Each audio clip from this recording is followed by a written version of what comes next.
Well, hello, ladies and gentlemen, to the Hcast episode 9. A bit of ASMR for you all. Sorry about the lateness on Would that getting be started. AHSMR? HSMR? HSMR? Oh, Tom. Oh. Shall we give him a pity laugh, everyone? Hey, that was kind of good. Welcome He's to warming Mr. up. HSMR. He's warming up. He can't even. He doesn't even know what he's I don't saying. even know all this stuff. Oh, You just sit there and you go and me. you make weird noises with your hands and shit. And you rub around it. Oh, hello. Anyway, right. Yeah, it's dumb.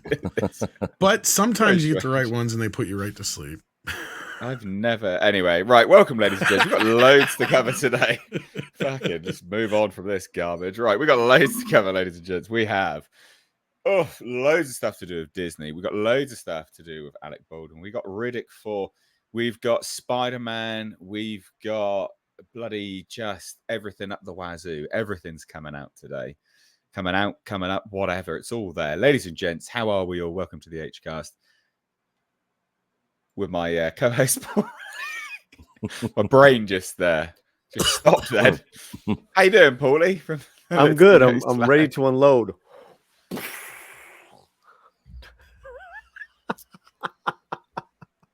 All right, and Nick from Echo.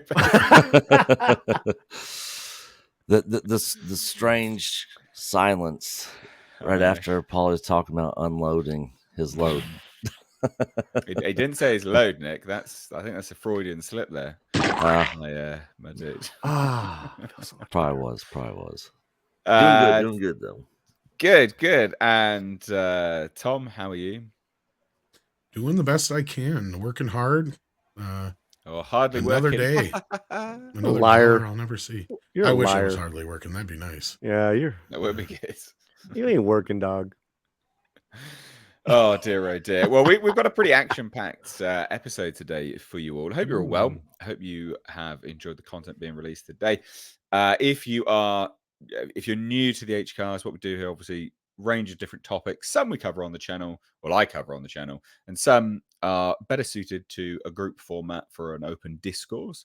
So obviously, I have this panel. We discuss bits and pieces, and if you want to join in and join the conversation, also support the show itself, use the super chat function. Really good way to do it. Chuck in a buck, as well as super stickers. Very good way to do it. Please don't forget to smash that like button on your way in. Really good way to help it out, and also share it. Just interact with the video a little bit there, because YouTube is very strange at the moment, pigeonholing the channel. I don't want to bitch too much about that because I know it's boring for you all, but it's not boring for me because it's stressful. So interact with the video. Also, you'll find everyone's channel linked down below in the description box, along with the second channel where all of these things go, and clips from this show get put together as separate videos. So you don't have to watch the whole thing. How good is that? Because they do go on. Obviously, I love these streams, but not everyone has like 2.5 hours. So I clip them. Anyway, what's new with everyone? What's happening? I haven't seen you for 2 days. I'm just still getting over being sick, working. I've been off my meds for a few days. Oh Lord, Jesus, it's going down. Doing well, excited, and I'll leave it at that. Yeah. All right, cool, good, excellent. I'm glad you're excited. Anyway, that's good. I'm glad. We got our first super chat from Heath. Nice to have you on, dude. Cheers from Texas, Nate, for $2 dues. Thank you so much. Yeah, we got loads of people from Texas. No, it's Heath.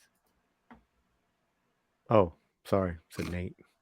I know. Yeah, I know. Cheers, Heath, my dude. Thank you so much. We got Al Humphreys dropping in with a £5 super sticker. Thank you so much. I will get a bit of an interaction with you all. Why not? Where are you all? Where are you all from? Let me know down below in the chat right now. Love to little roll call. Love to know where you're all from. Be good. We got 133 people in here. Do we have 133 likes? Paulie? We do not.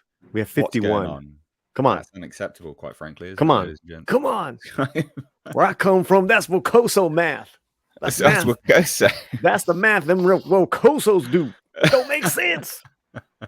Come on now, do better. Do better, Alabama. Do better, Texas. Do better, Indiana. Get on in there. Yeah, we've got loads of people there. Oxford, Alabama. We've got Indiana, Surrey. Oh, Oxford. It's not far from me. I'm in Birmingham. Nice. We've got Netherlands. We got Watford. I feel for you. Sorry. We've got Las Vegas, the Netherlands, Wokingham. We've got near Liverpool, Arizona, Maryland. Old dropped in £1. Thank you so much. Thank you, Old. Ohio. Venus, Atlanta, Georgia, Texas, New Zealand, New Jersey. Where the Jersey, baby. What was that South Park joke? Muff cabbage? Anyone? No? Okay, just me. Anyway, Australia, Scotland, Canadian in China. That sounds like a new TV series, The Canadian in China. Kansas City, Alabama, South London. Yeah, technically not London, though, I think, if I remember rightly. Technically not Do they London, really have like a southern accent there? Well, in South London. South London is... I don't know, like... it's that sort of like Cockney-ish, I get. Well, London's all very similar, really. But there is definitely... You've got like two elements of London. You've got the sort of upper class, and then you've got the sort of lower class element. I'm not saying anyone's low class, by the way, but it's how you sort of distinguish between the two accents. You've got your upper hoity-toity, ha ha ha ha, and then you've got your sort of lower class, oi oi, yeah, that sort of thing. I figured it'd be something like here, like to be like, "Hearty y'all, why don't you come in for some tea and barbecue?" Wow. Basically, it sounds Australian then. If you think about it, if you mix a southern accent with a British accent, yeah. I'm just gonna hardly working, Tom. Jesus. I'm trying here. I'm fucking trying here. We got nothing but Disney. I got nothing but Disney. I got Disney one ear.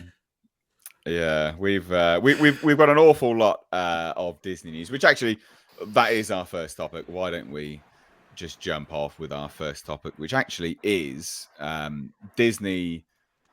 It sort of dropped last night. Disney did their earnings call, and their earnings call. It wasn't good news. Let's put it that way. Now it wasn't. It was good news and bad news for multiple facets, I guess you could say.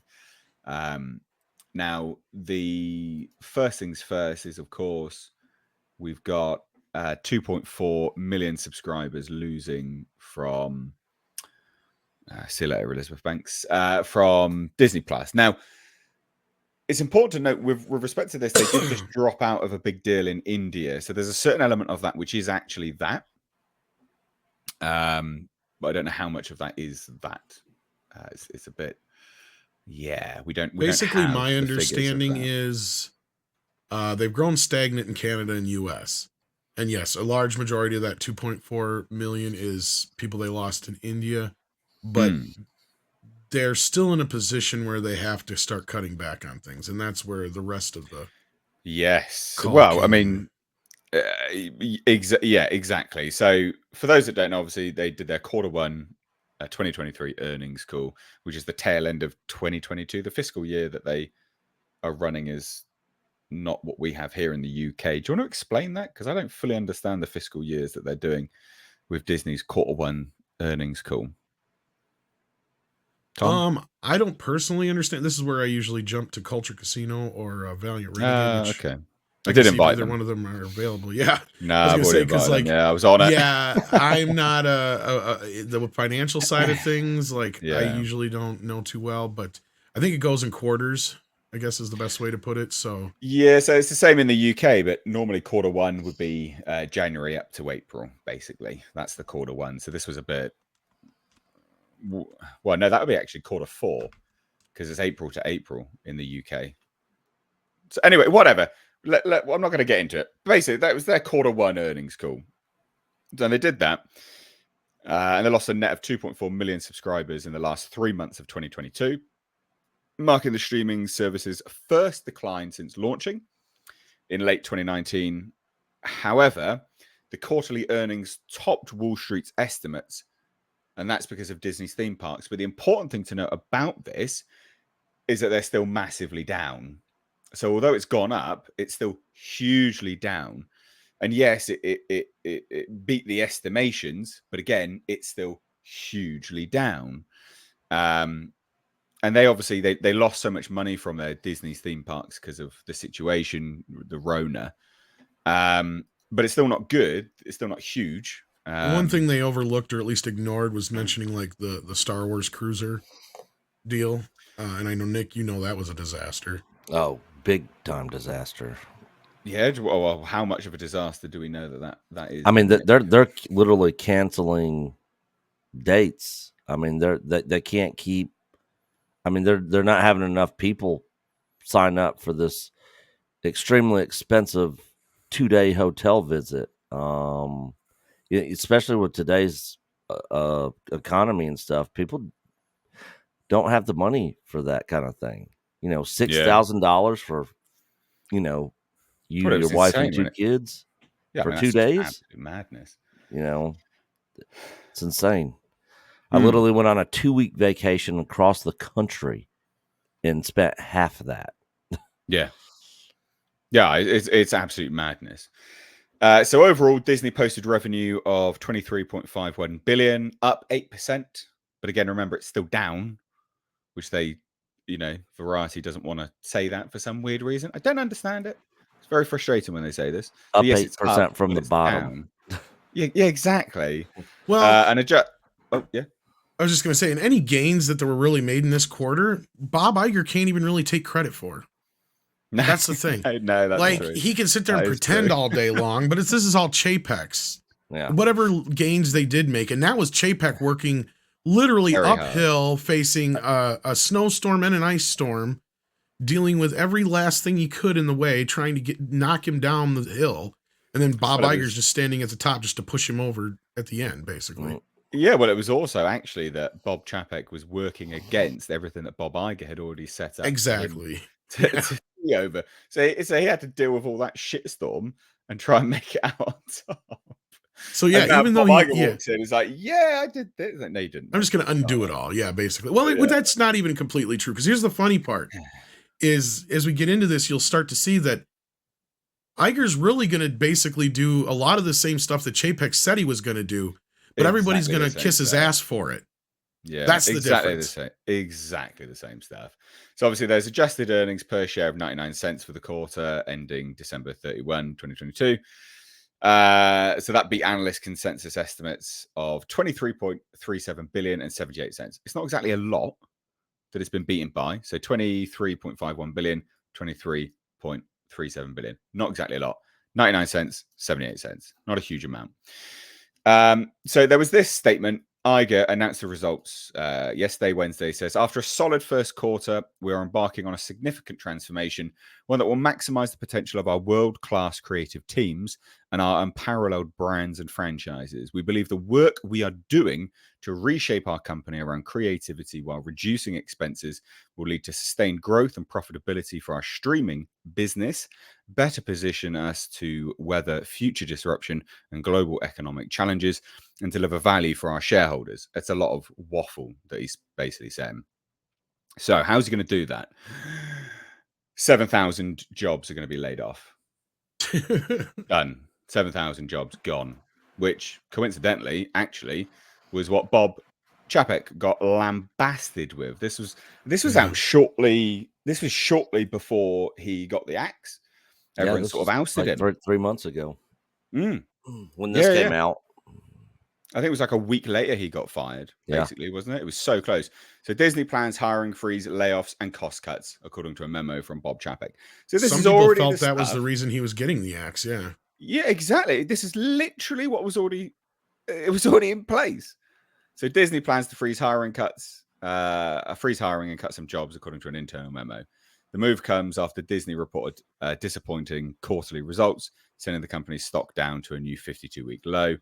CEO Bob Chapek, former CEO, sent a memo to the division leaders Friday afternoon, and it says, we are limiting headcount, I can't highlight that, additions throughout a targeted hiring freeze. Hiring for the small subset of the most critical business driving positions will continue, but all other roles are on hold. Your segment leaders and HR teams have more specific details on how this will apply to your teams. As we work through this evaluation process, we will look at every avenue of opportunity of operations and labor to find savings, and we do anticipate some staff reductions as part of this review. I don't think they even gave a figure before. They just said we will. Yeah, I don't think he ever said it exactly. Yeah. But the rumor going around at the time was that the people freaking out because they knew that it was going to be a lot of these other kind of places where all these other corporations were cutting, like the DEI stuff, and all that kind of crap. Well, so that's what made a lot of people freak out, I guess, at that time. But now we're coming to learn more and more. It may be deeper than that. Like there may be other things involved, like the whole FDX scandal and everything else, which as much as they were able to keep themselves off the list, Bob Iger's name was on the lips of that one individual who said the biggest investors in FTX. So you can't hide that. And you can't deny that there's probably some major Disney connections there. So there's a lot of cleaning up going on involved in the background, but clearly they feel safer with Daddy Iger involved. So whatever. This is the guy that got him to this place in the first place. That's the problem. It's so frustrating. It's so dumb, and everyone's going to go, "Oh yeah, great." This is literally what Chapek was going to do. So on the earnings call, Iger announced that Disney is eliminating 7,000 jobs, which is about 3.2% of its global workforce, part of a strategy to reduce costs by $5.5 billion. Oof. So restructuring Disney Entertainment as well, putting Dana Walden and Alan Bergman in charge of Disney Entertainment, basically. Not only that, is that there was like a $3 billion cutting spend on streaming content as well. You did jump over something there that is kind of important. They are splitting off ESPN and the parks and the entertainment divisions into separate entities. Oh, I sort of covered that briefly, but was basically how they appeased a couple of the other outside shareholders. I can't remember the name, Loeb or something like that was one guy's name. And this is one of the things that probably appeased Peltz or whatever, the other guy who was causing some issues.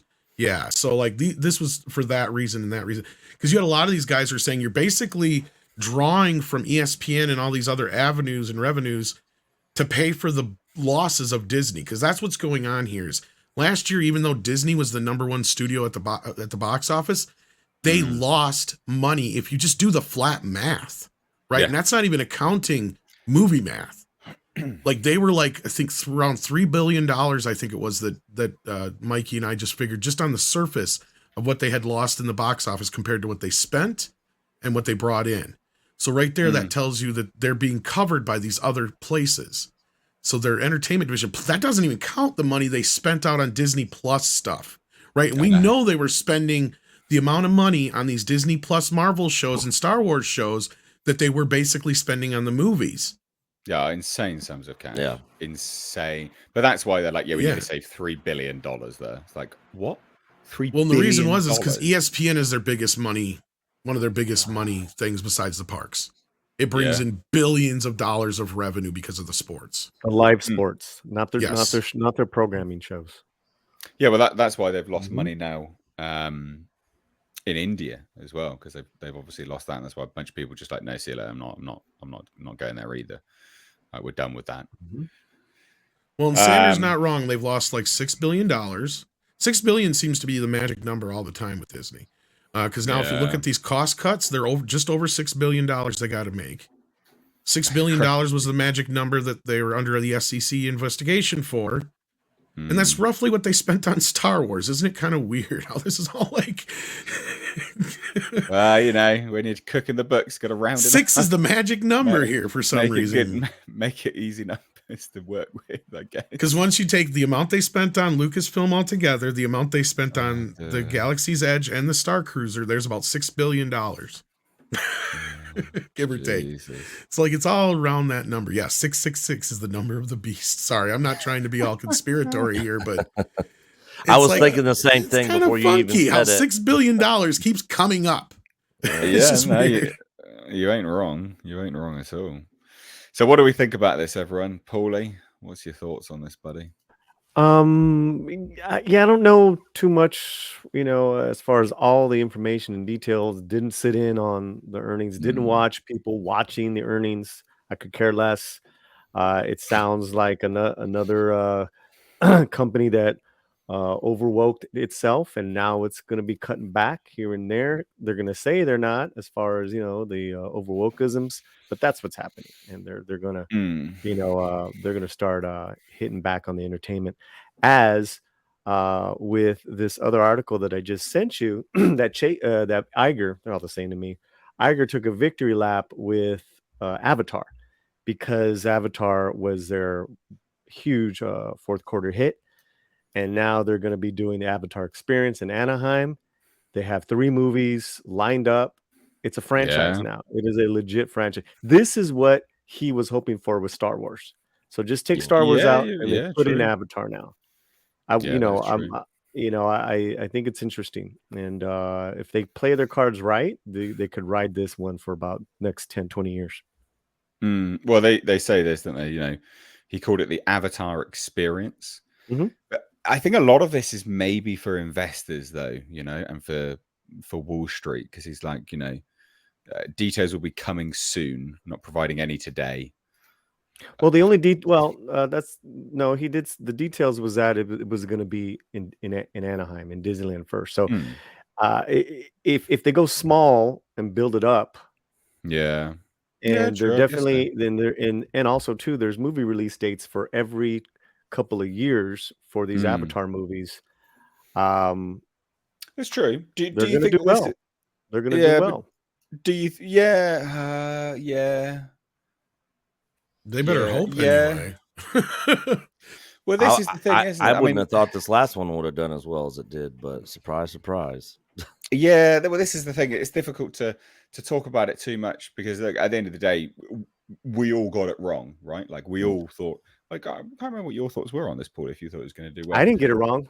I did not get it wrong. Whatever. Well, everyone else got it wrong, but Paulie. Well, you said we all, so I'm just saying I didn't get it wrong. Like when I'm wrong, I say I'm wrong. When I'm right, I'm like, hey, okay, all right. Point is, it's the point is, talk about this was a huge hit, but that's what I mean. It's difficult to talk about. Riding this. The coattails as much as he can. Yes, right. He kind of shined. He shined that big huge dookie called Wakanda Forever. He didn't say what a global success it was. He says it's such it's going to win Academy Awards. Yeah, it was worth that $71 billion. That's this right there. Yes. But my point was, what I was trying to say was that it's difficult to discuss this on whether there's any potential that this will be something that is a sustained, viable option, especially even from the park side of things, because people will go watch a movie, but are they that engrossed in this world that they're going to go to some Avatar experience?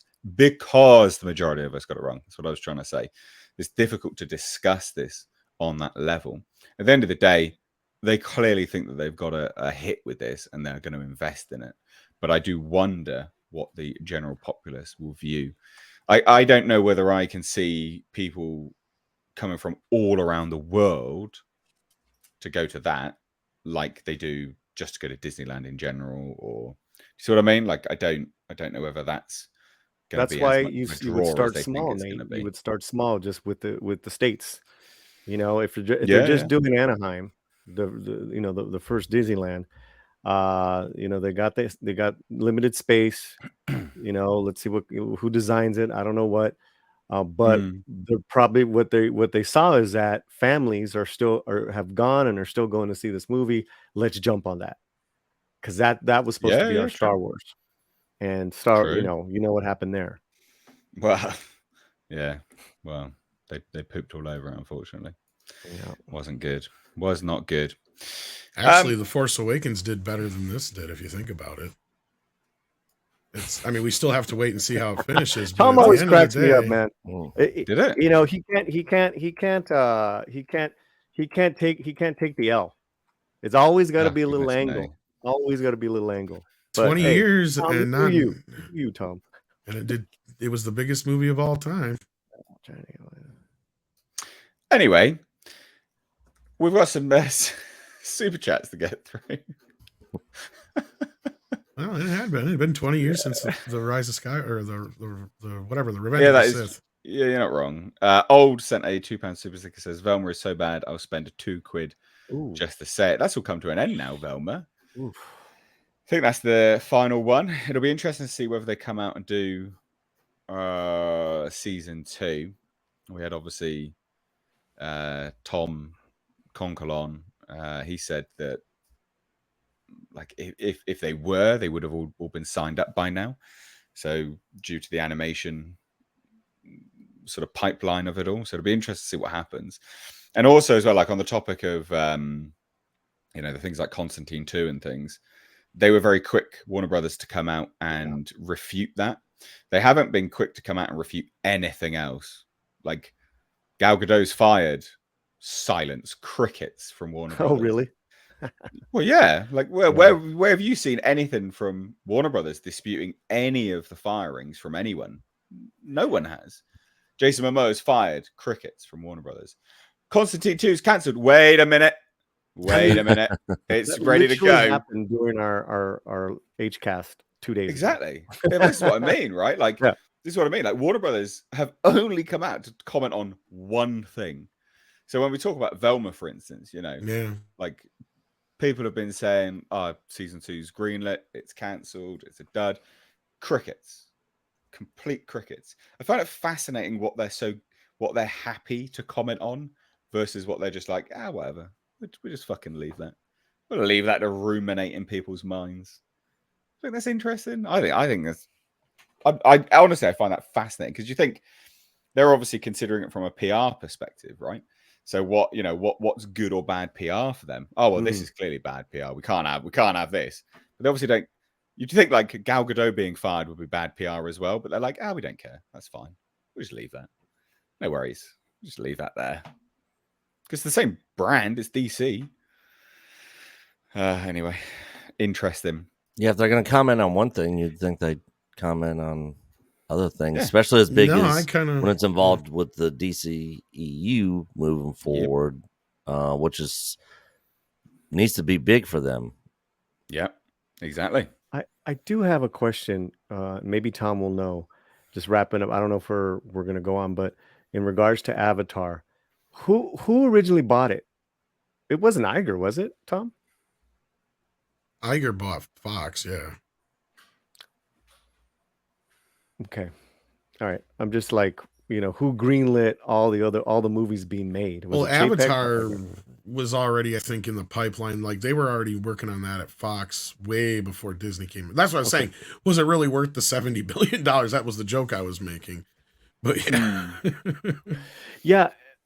And with that, it's like, well, even though Iger's doing the victory lap, I mean, he bought it. He didn't Now, all the deals were in place prior to Disney acquiring Fox. Like that was something which was readily secured, done deal. It was Fox that did all of that. They were. Yeah, gotcha. But maybe that was part of the valuation as well. We've got this as it would inevitably be part of the valuation. We've got this in the pipeline. This is part of what we're creating here. This is financed. This is secured. There you go. Oh yeah, that was part of the plan. Yeah. Well, that's why Avatar they chose was meant to be every other year. Yeah. Yeah. Well, that's why they chose to keep certain things, bin off certain things.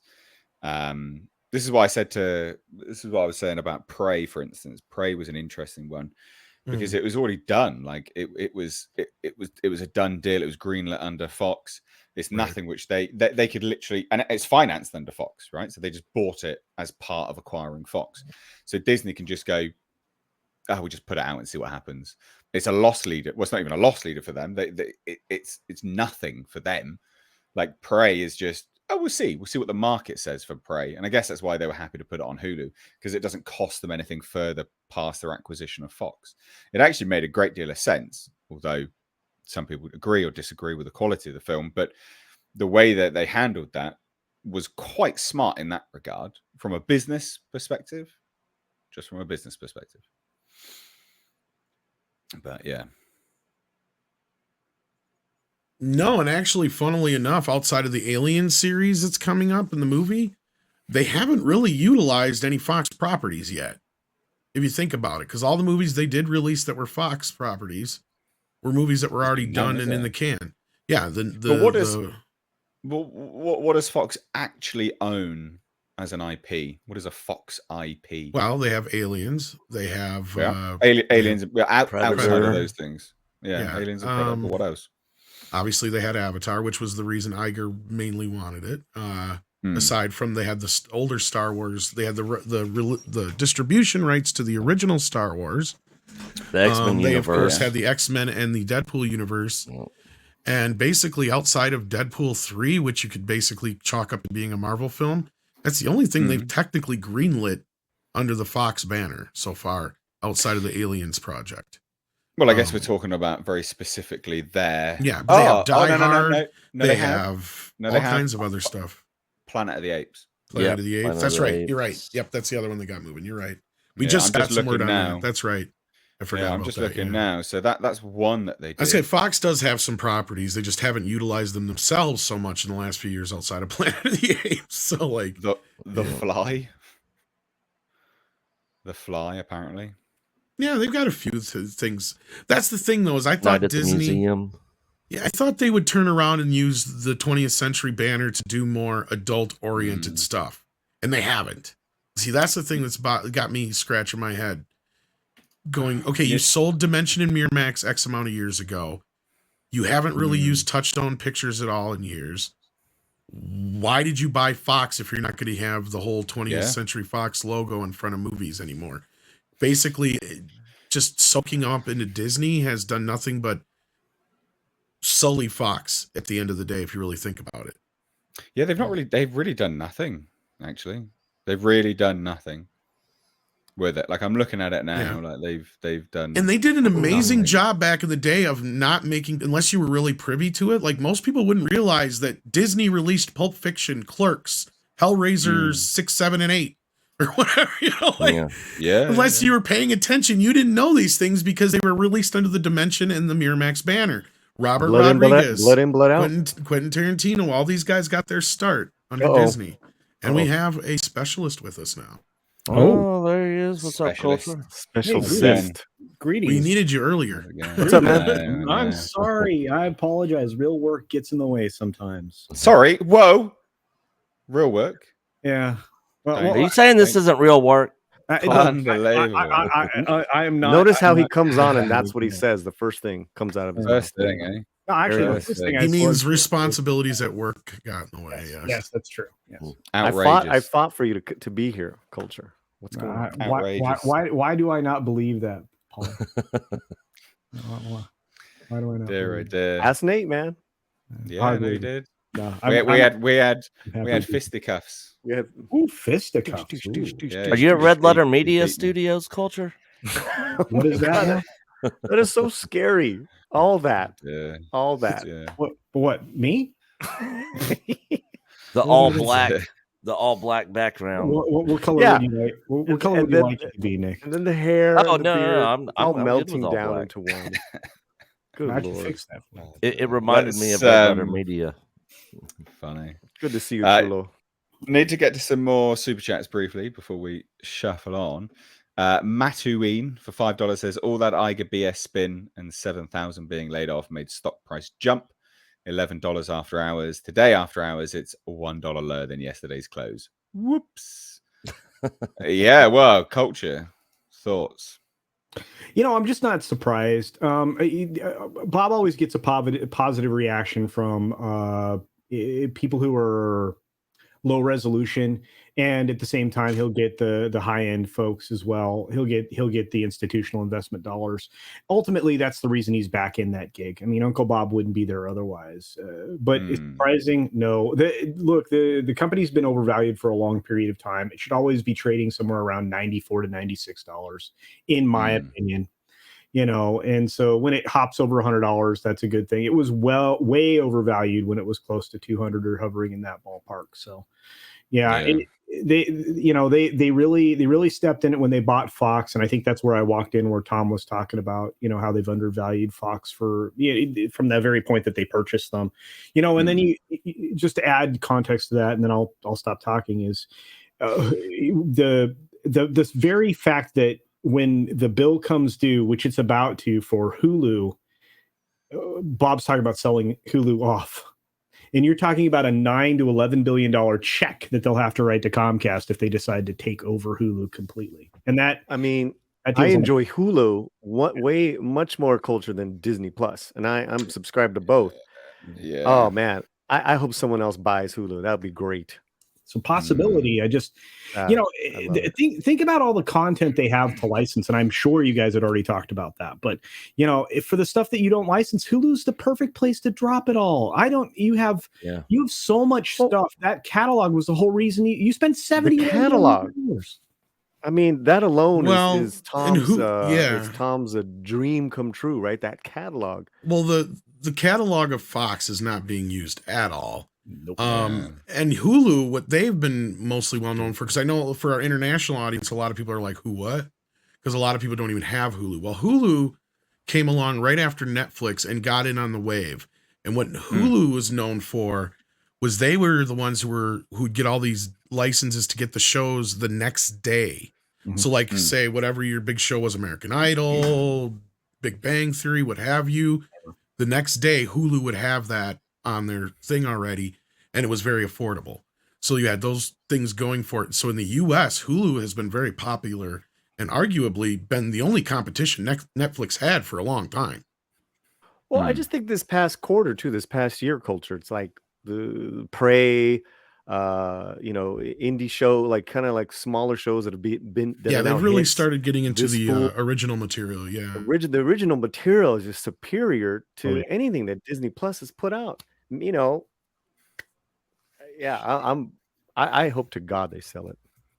Well, and one of the reasons that they were able to benefit so greatly since the launch, in 2007 was because there were so many different entities involved. You had Disney and Comcast and I want to say Blackstone and a few others that were involved in it, including AT&T via Warner Media, which is one of the reasons why they were able to capitalize on the broadcast shows the day after that Tom was talking about. And, they are a granddaddy streamer, and they have been woefully underutilized. I mean, if you were looking at it as that, as a business person, you step back and you look at it, you're like, why is this thing not the size of Netflix? Why is Disney not like taking full advantage of this property? And as Paulie said, the material you're consuming on there, and again, it's a US or North America only thing, but it's superior. It is wonderful. That's part of it. Just thinking why is it only, America? Only Murders in the Building, huge hit. The mistake that they did do, and there's other quality TV shows, is that if they failed on the network level, which no one watches nowadays. Me and Culture even talked about it and interviewed the cast of Promised Land. They done Promised Land on Hulu, where they should have just had that show there the whole time and premiered it and done appointment television. They still do appointment television on Hulu, which I think is fantastic. Yeah. I mean, we're running out of that. Although to be fair, I mean, a lot of the streamers have woken up. I mean, I know Tom's commented, I know you have Paulie, and I know Nate, you've mentioned it before, but they are waking up. They are releasing shows on a specific date and time. Well, Amazon Prime did that with The Boys season 2, I think it was. Yeah. It changes the landscape. It really does. Well, and back to the whole investment call and utilizing Fox's catalog. That's what makes me scratch my head about Hulu. Is like, first of all, anything that's not already licensed out should be on fucking Hulu right now. Period. Hands down. End of discussion. Other than that, I can't believe, and they're going to start doing it now because Iger knows they have to. And it's the same thing Zaslav said earlier this year. And that is, I guarantee you're going to start seeing more Fox stuff show up on every other streaming service because they have to start licensing this off so they can start bringing in some freaking money. And it's stupid that you should be able to go on almost any streaming service and see almost any Fox property right now. They should be shilling it for crazy just to bring in all the money they can. Yeah. Well, in the UK on Disney Plus, there's a great deal of Fox stuff. So they have a lot of they have all the Alien stuff, Die Hard, right? But not all of it, only some of it. See, they haven't done the adult side here yet. That's the thing. They put some stuff on Hulu, And they've utilized a lot of the family Fox stuff on Disney Plus, but outside of that, I wonder very what little. the I wonder what the equivalent is for stateside then. From what I can see on my, it's not my Disney Plus, it's a friend's, but what I can see on the Disney Plus I use, which is the adult stuff, I wonder where that lands in the States. That Fox side of it, I wonder what they've done with it, or whether they have or have not done with it. Yeah, what little's been on Hulu mainly that hasn't already been pre-licensed out. Like they've even stifled some things. Like for instance, somebody brought up Revenge of the Nerds in the chat, Mr. Reborn. Do you go ahead and try and find Revenge of the Nerds right now on any streaming service? I dare you. You won't, because once it left HBO because of their licensing, Fox has basically made it impossible to get that movie. You can still get your hands on the Blu-ray and DVD if you're lucky. Amazon still has some. But that was just because that was when Fox released it. Why do this? Like, I mean, I guess the thinking primarily is, well, we've got this. This is the death of streaming services and businesses, anyways. That if a company, a studio has their own streaming service, they want to keep everything to themselves. But they're not. If you're not growing subscribers, which Disney Plus isn't, then you're actively losing out on cash because all you're doing is hoarding content for yourself when you could, again, as everyone's been saying, license it out to someone else and make money from it. But they're like, oh well, no, I guess we should maybe leave it for ourselves. It's like, okay, but you're not using it properly, so you're not growing your subscriber base. It's just money left on the table. Very dumb. Very dumb. Well, any concept that they use that on, Nate, that walled garden idea, that's what that's what they refer to it as. That walled garden idea, that thing's been dead forever. I mean, they leaned, every single one of these streaming services leaned into it. Disney did it to their own detriment. I mean, Paulie and Tom could probably tell you better than I could that they literally bought licenses back from Netflix so that they could bring the Marvel Daredevil and all the the Marvel stuff off of Netflix. They took that a year earlier than they were supposed to. They've done stuff like that to try to just continue to bring all this content in, but they don't distribute it anywhere. And it's just it's incredibly, as a consumer, it's frustrating, but it hurts them. And you're right. I mean, you just said it, that it kills their business. You got a ton of stuff out there you could be doing something with. Why are you not? Yeah, it's super dumb. So we'll just continue on with some of these super chats briefly, ladies and gents. So we got kind of all over the place with this. So we got Scorch Wolf for $10 super sticker. Thank you so much. I appreciate everyone's support on the channel, dropping in super chat, super stickers. Do appreciate it. Larry Quartwitz for $10, excuse me, says, hello panel, Mr. H. I'm curious if you've seen The Void. I had to watch it after Al Humphreys told me how scary it was. A great practical effects. Speaking of which, got into Infinity Pool yet. I haven't seen Infinity Pool. I've reviewed The Void twice, actually, here on the channel. So shame on you, Mr. Quartowitz, for not watching it. I will name and shame you. No, I actually have legitimately watched it twice. So I watched it once. I did a review of it, and I remember discussing the end, and I don't know why, but my appreciation for the end was just wasn't there. It wasn't there. So I did a review or a review. I can't remember what I called it, but I basically reviewed it twice, and I went back to discuss the ending a lot more and just how much I enjoyed it, and my appreciation for it had changed. It's very rare that I'll ever cover a movie twice. It's very rare that I watch a movie twice, generally speaking, and it's very rare that my opinion of a movie changes as drastically as that one did. But I have seen it. It's a great film. Beautiful ending, staggering practical effects. It's from the same guy who did Psycho Gorman, who I interviewed here on the channel. Great dude. Yeah, great film. Has anyone else seen The Void? Have you heard of The Void? Oh, fuck you all then. Shame on you. No, I would strongly recommend it. Void. Like a hot dog down a hallway. Yep. So I know, honestly, The Void is a great film if you like homage to. I mean, the practical effects are second to none. They are absolutely second to none. They are great, absolutely brilliant. Let me see if I can pull up any of this stuff just to show you. Yeah, I can't really show too much here. So like I don't know, this. It's just amazing. Like I mean, I'm not doing it very good justice here, but go watch The Void. I mean, there's a screen grab of the practical effects are staggering. Go watch The Void. Nice. You won't be disappointed. Great film, really, really good. No, I've not watched Infinity Pool yet. Soz. I tried to get an advanced screener that I was invited to a screening, and I couldn't get there, so I asked for a screener, but they couldn't provide a digital one, annoyingly. So let's just scroll down because we've got some more super chats. We've got one from Fergal Kelly. It says Mr. Gunn has been twittering about Swamp Thing and Snyder again, for fuck's sake. I have not seen that.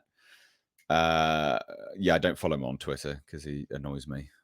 Anyone seen the stuff about him commenting on Twitter? No.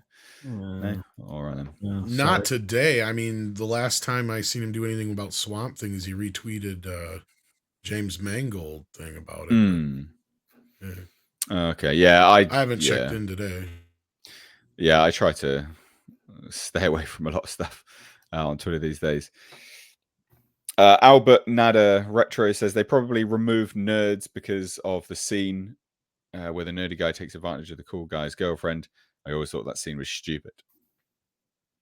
Thoughts on that? Whether that's something that they might have done? There was plausibility to that. It has been a problematic movie for a while. And yeah, as soon as it went under Disney's umbrella, it came you could no longer buy it digitally anywhere, and HBO was the only place you could stream it for a while. I don't think they still have it anymore though. I'd have to look. But, you know, here's a problem with modern standards, right? You lose something like that film, but you can still find Eyes Wide Shut, you know, and stuff like that, which I would say is more problematic for, you know, establishment types and elites than anything that I hate that word, that you would find in nerds. Well, the difference here is Revenge of the Nerds is a silly 80s comedy, and Kubrick directed Eyes Wide Shut, and it's his last film, so it's a little harder to sweep that one under the rug. Maybe. Oh, yeah, true. I really enjoyed the non-rated version of that, by the way. All right, well, we're going to shuffle on to something which is a little bit light-hearted, a little bit of fun, before we move on to something significantly less light-hearted. Anyone remember Pitch Black? Anyone remember Pitch Black, the film? Yeah, Vin Diesel. Did you like it? Very vaguely. I seen it like 20 years ago when it came out. Yeah, I thought it was fun. I liked the concept. Yeah. Definitely don't go back and watch it now. It does not hold up. Just as an FYI. Yeah. What? Anyway, I'll cop some flack for that, but definitely doesn't hold up. Unfortunately, sadly, it's not what I remember it being. So yeah.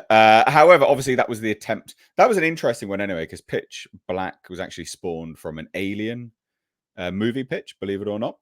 I did a video on that, I think, back in the day. But interestingly, obviously, that was an attempt to spawn a brand new franchise. And it could have been something really good if they kept the budgets down. And we had 3 movies. I was going to say, didn't they do at least 2 more? Yeah. They did 3 movies of varying quality. The last one was just titled Riddick, was essentially a remake of Pitch Black, just with different monsters. Quite good. Enjoyed that. Tight film. Worked reasonably well. Because again, it just went back to bare bones basics. They're making a 4th one. Furia. Which sounds an awful lot like Furiosa, but obviously Furia is the home planet. He's a Furian or whatever. But Vin Diesel loves to take to social media. This is a film which was announced back in 2019.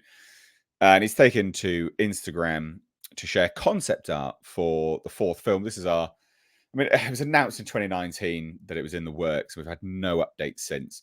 You'd think at that point, concept art would have been worked on. So I don't know how far down the line this is. I mean, it's not going to be that far. Like, let's get real here. Because 2019 announced, 2023, they're just showing concept art. Like, it's not really going very far, is it? It's not really going very well. But here's the concept art. So we got this.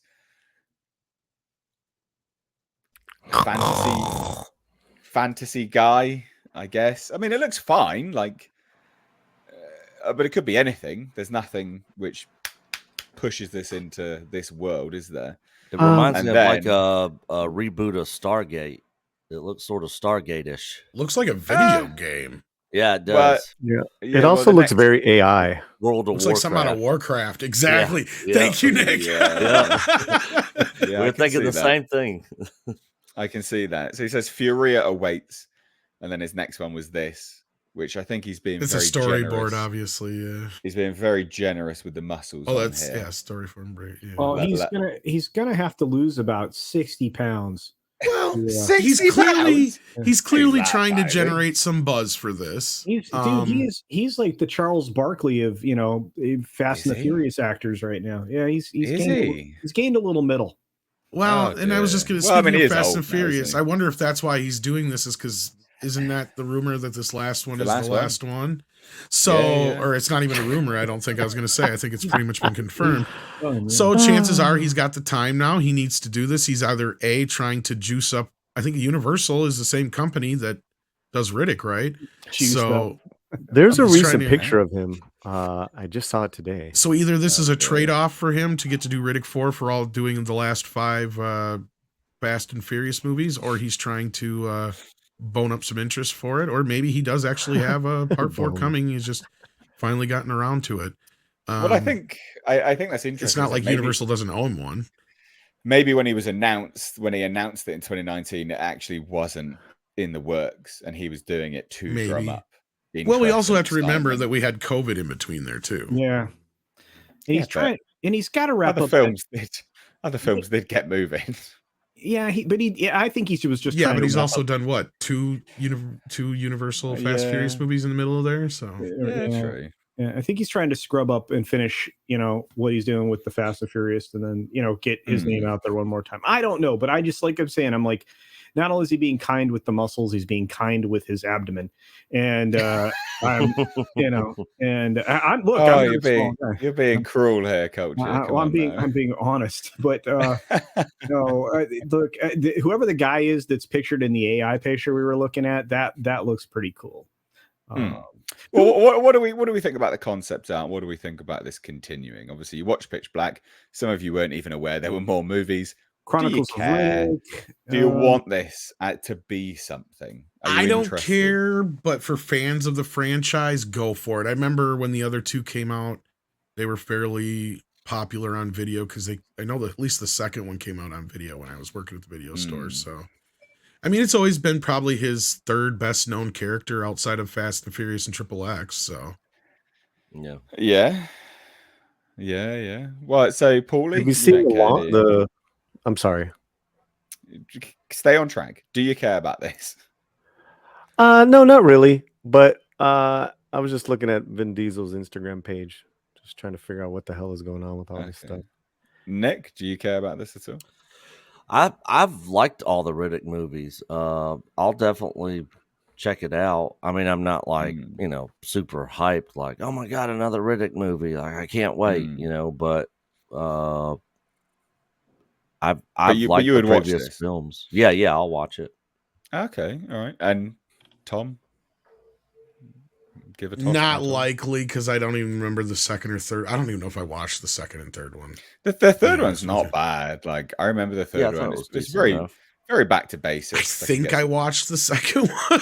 That's how Yeah, bad yeah. it is. Like, Keep third what one you he get. feel. Yeah, third one he's on like a planet. He's banished to a planet because he was leading the necromonger. didn't they have like an whatever. animated thing too, or something like that? Am I thinking of? Or I Yeah, swear there was like some yeah. other project too. Apparently, there's a game. Maybe that's Oh, what I'm yeah. thinking of. But yeah. Oh crud, what was that called? I think he started on Escape from Butcher Bay, right? Is that it? I honestly, I've got no idea. Oh, Never played the games. So the thing is that I think the concept of Riddick as a character works when he's removed completely from those weird necromonger people. All of that crap was just bizarre. Didn't need to be included. You didn't need to have Carl Urban dropping in as a necromonger either, because he was in the second film. Just bizarre stuff. Riddick as a character, I think, does actually work when it's just him versus a small band of people or aliens or stuff like that. Because the first Pitch Black, most people remember it fondly. It was decent back in the I day. I agree. just wouldn't go back and watch it. It would ruin your memory of it. I did that, and I was like, "Oh, why did I do this?" Yeah, it's like revisiting like your first love. You're like, "Oh, the fuck was I doing?"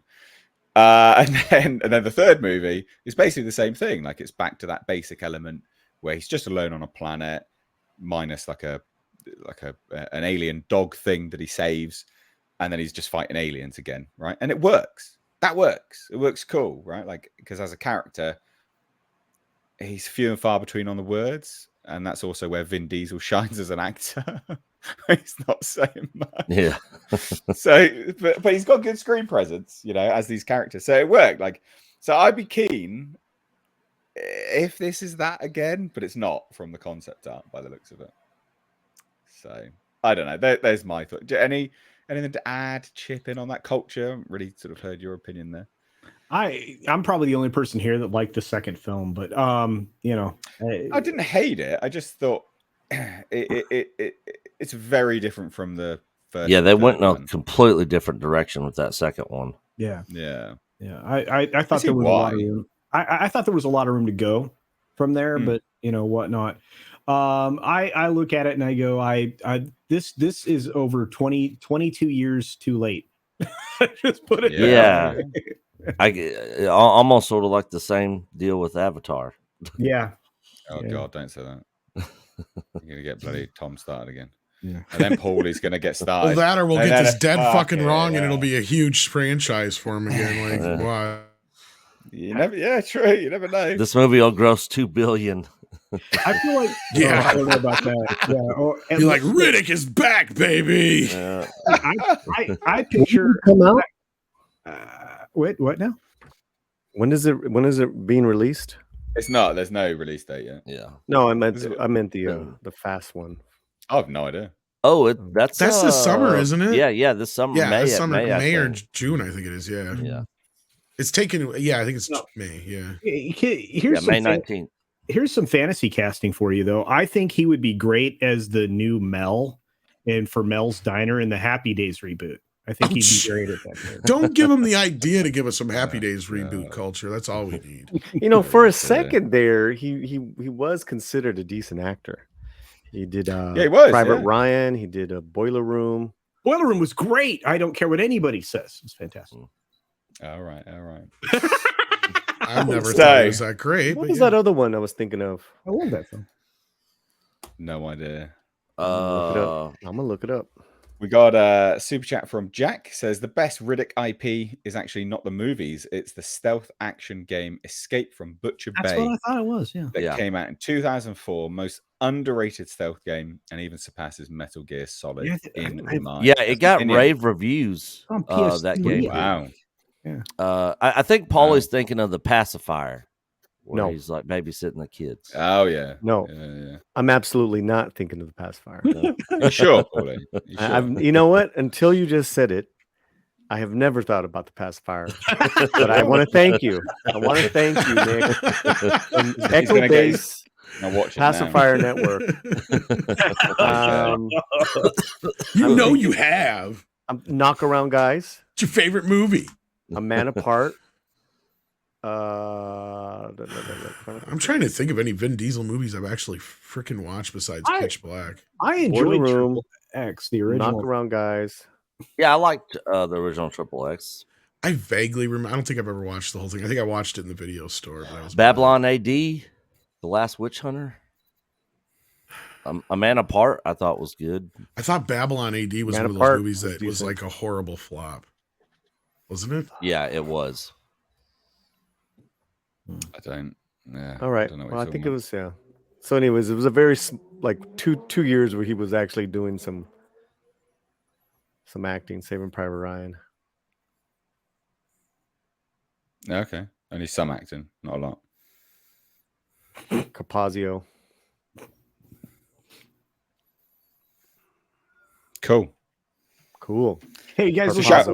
Are you guys? Shall we? Well, I have a question though. You guys looking forward to the new Magic Mike movie? I hear that's fantastic. Paulie is. I'm surprised Paulie's not in it. He is. He He's not in it, but he was in the set. He was the fluffer. No, I'm not. With the stash and the hat, Polly could be sick dance moves out there. I'm not in it. No, my mustache is in it. Oh, okay. Oh, okay. Oh yeah, That's what you use to fluff with, right? Yeah, give it the fluffer, the stachio. Hi-oh, hi-oh, hi-oh. We'll be here all week, folks. Before we shuffle on Lord, to our next more serious topic, we've got Abattoir 39 for $5. Says Escape from Butcher Bay and Assault on Dark Athena with a best. Yo H, don't be disrespecting the Necromongers and Carl Urban's Varco. They were dope. Look, I don't hate them. I just thought they didn't need them. Let's put it that way. They did not need to go that direction. Gary for £5 says there were 2 games and they take part either in between the movies or before Pitch Black. Yeah, there we go. So I guess that's Butcher Bay and Assault on. Yeah, I remember the Butcher Bay game. I played that a lot, if I remember correctly. Dark Athena. So, unfortunately, we do have to sort of get a little bit more serious, and it's all about Alec Baldwin crying like a little bitch. But he is. Look, this guy, he shot someone. He shot 2 people. One of them's dead. He's now charged with involuntary manslaughter, and he's seeking to dismiss the prosecutor because he claims her being a Republican will lead to an unfair trial, even though the district attorney is a Democrat. Oh yeah. So if a Democrat was in that position, that'd be fair. Be an unfair trial. No, that would be. Of course, that would be fair. What are you talking about? Yeah. So, but there's 2 interesting elements here. It's not just that; it's also that we got brand new charges from Helena Hutchins' family.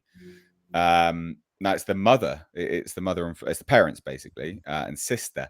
The widower have actually settled with Alec Baldwin. So Helena Hutchins' husband, the widower, settled with Alec Baldwin, but we never heard from the parents or the other family, and they're now filing a suit against Alec Baldwin. So we'll get to that. Well, let's just touch on this first, because this is just baffling.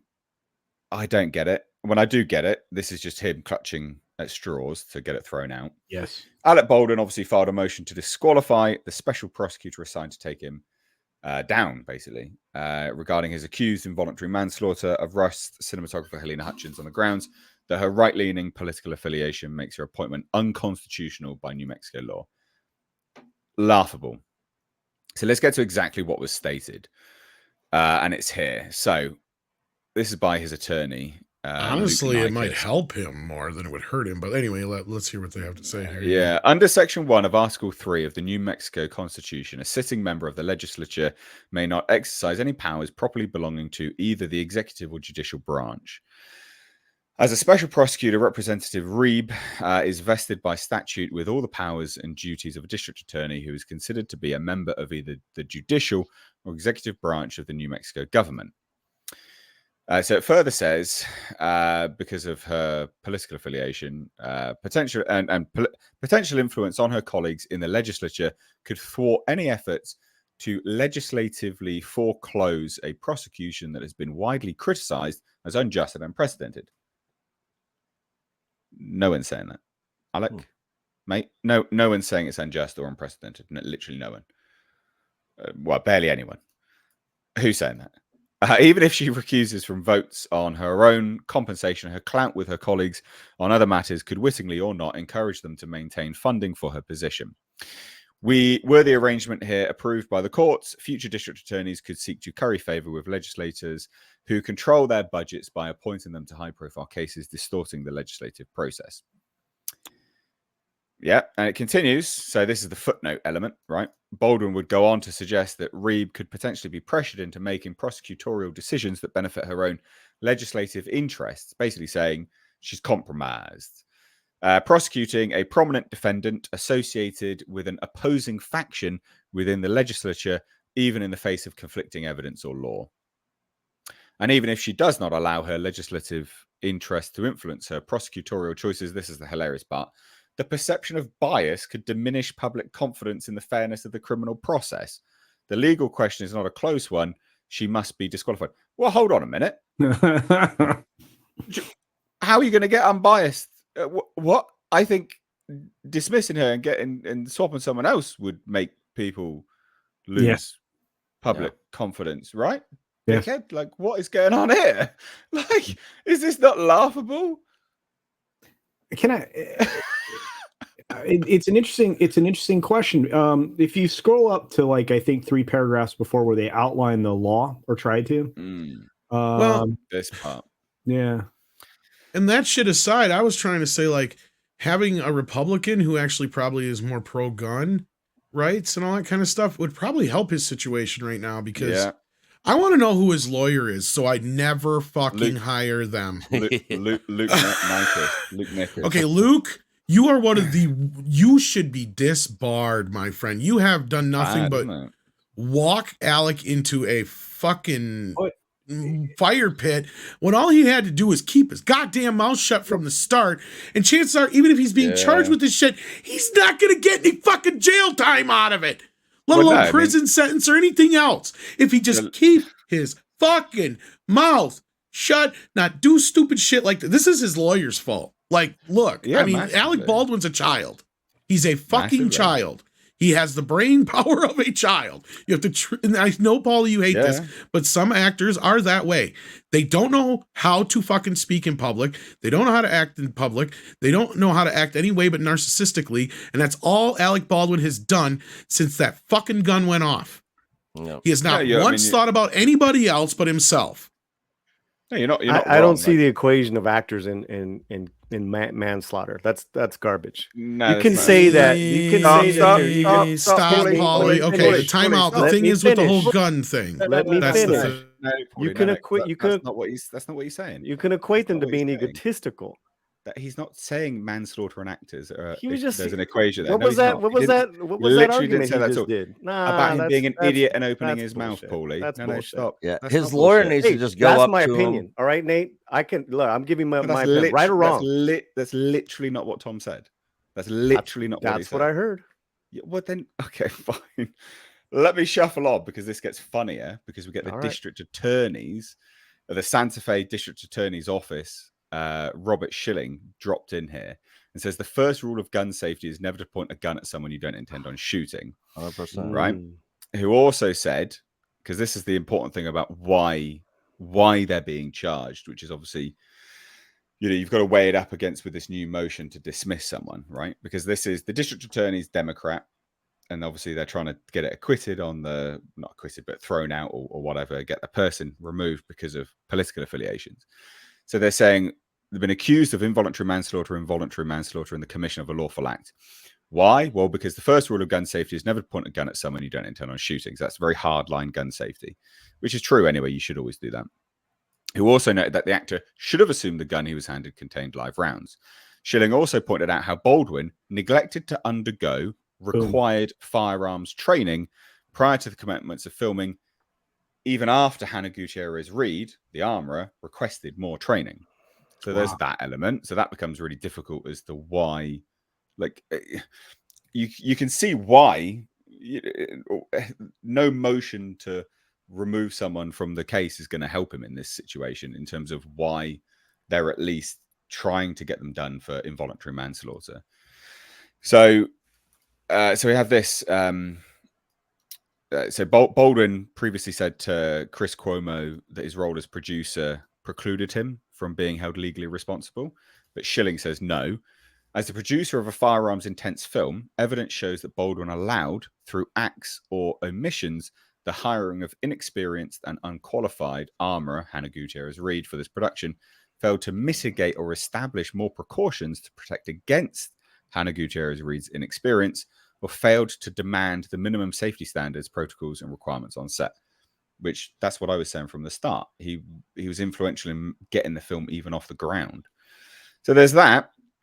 There was something else funny in this as well. So in regards to Baldwin and Hannah Gutierrez-Reed charged for involuntary manslaughter, the DA, Carmack Altwee, says, for this charge to be proved, there must be underlying negligence, which if there can be proof that Hannah Gutierrez-Reed was like, we need more training, you haven't attended training, we need more training, that's negligence straight away. Yeah.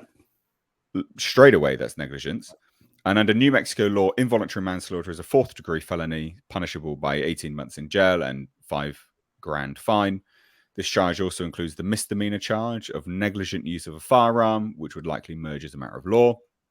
And then and there's like a 4th-degree felony punishable. So there's the other charge, basically, which is the involuntary manslaughter in the commission of a lawful act, which does have a 5-year. This goes back to what you were saying, Tom, is the 5-year jails. I mean, then he's never going to see jail time. He'll get purged even if he were to get sentences.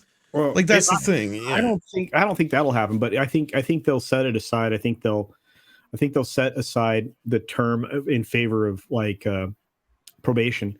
But you're right, Nate. It's more than simple negligence. If he just walked away from the firearms safety training that he should have taken, that's willful negligence. Yeah. Well, so it's not even that, right? Like, so he was the producer on the film, and he was there on set. Right. A day before this all happened, the crew walked off, and they had to get what was it? Non-union, like scab unit. That was the one. Yeah. Sorry, I couldn't think of the term. Non-union. Non-union crew come in because the whole crew walked off because they had been saying this is unsafe. You guys are shooting with these guns after hours, and a gun went off randomly as well. This is not safe. Let's stop. And no one did anything. He's the active producer on set doing nothing about this. If that's documented, I mean, that's straight away negligence, as well as what you just said, culture. Yeah. So real bad. Yeah. Real bad. Yeah. So I think it'll be rather soft, like Tom suggests, but I don't think it's going to be as soft as Tom suggests. I think there'll be something. Yeah. But he'll get purged or whatever. Here's the thing is, or be on house arrest or something. Yeah. You have Gutierrez, who's the main person that they should be looking at.